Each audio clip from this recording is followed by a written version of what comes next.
Hi friends. ನಿರೂಪಕಿ Aparna ಅವರು ಇನ್ನಿಲ್ಲ. ಕ್ಯಾನ್ಸರ್ನಿಂದ ಬಳಲುತ್ತಿದ್ದ ಅಪರ್ಣಾ ಅವರು ತಮ್ಮ ನಿವಾಸದ ಬನಶಂಕರಿ ನಿವಾಸದಲ್ಲಿ ಇಂದು ನಿಧನರಾಗಿದ್ದಾರೆ.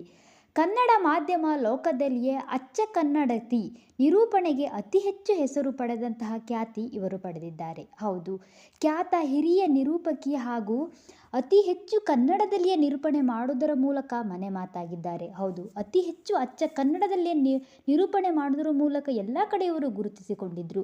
ನಿರೂಪಣೆ ಅಂದರೆ ಅಪರ್ಣಾ ಅವರ ರೀತಿಯಲ್ಲಿ ಸ್ಪಷ್ಟ ಕನ್ನಡ ಮಾತನಾಡುವಂತಿರಬೇಕು ಎಂದು ಹೇಳುತ್ತಿದ್ದ ಸಾಲಿನಲ್ಲಿ ಮೊದಲನೆಯವರು ಅಪರ್ಣಾ ಅವರು ಆಗಿದ್ದರು. ಅಷ್ಟು ಅಪಾರ ಅಭಿಮಾನವನ್ನು ಇವರು ಗಳಿಸಿದ್ದರು. ಅಪಾರ ಅಭಿಮಾನಿಗಳು ಹಾಗೂ ಕುಟುಂಬ ಬಳಗದವರನ್ನು ಕೂಡ ಇಂದು ಆಗಲಿದ್ದಾರೆ.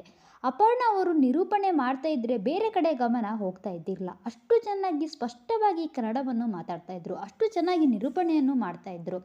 ಅಪರ್ಣಾ ಅವರ ಬಾಯಲ್ಲಿ ಕನ್ನಡವನ್ನು ಕೇಳೋದೇ ಒಂದು ಚಂದ ಅಂತಲೇ ಹೇಳಬಹುದು. ಇಂತಹ ಅಪರ್ಣಾ ಅವರು ಇಂದು ವಿಧಿವಶರಾಗಿದ್ದಾರೆ. ಎಲ್ಲರನ್ನೂ ಅಗಲಿ ಇಹಲೋಕವನ್ನು ತ್ಯಜಿಸಿದ್ದಾರೆ. ಹೌದು, ಖಾಸಗಿ ವಾಹಿನಿಯಲ್ಲೂ ಕೂಡ ಸಾಕಷ್ಟು ಕಾರ್ಯಕ್ರಮಗಳು ನಿರೂಪಣೆ ಮಾಡ್ತಾ ಇದ್ರು.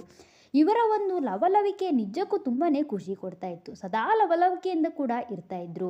ಇವರಿಗೆ ನಿರೂಪಣೆಯಲ್ಲಿ ದಶಕಗಳ ಅನುಭವವನ್ನು ಹೊಂದಿದ್ದಾರೆ ನಿರೂಪಕಿ ಅಪರ್ಣಾ ಅವರು. ಹೌದು, ಲಕ್ಷಗಟ್ಟಲೆ ಸಾವಿರಾರು ಕಾರ್ಯಕ್ರಮಗಳನ್ನು ಕೂಡ ಇವರು ನಿರೂಪಣೆ ಮಾಡಿದ್ದಾರೆ. ಇಂತಹ ಲಕ್ಷಗಟ್ಟಲೆ ಕಾರ್ಯಕ್ರಮಗಳನ್ನು ನಿರೂಪಣೆ ಮಾಡಿದಂತಹ ಸ್ಪಷ್ಟ ಕನ್ನಡವನ್ನು ಮಾತನಾಡುತ್ತಿದ್ದಂತಹ ನಿರೂಪಕಿ ಅಪರ್ಣಾ ಅವರು ಇಂದು ಇಹಲೋಕವನ್ನು ತ್ಯಜಿಸಿದ್ದು ನಿಜಕ್ಕೂ ಬೇಸರದ ಸಂಗತಿ. Finally thanks for watching friends.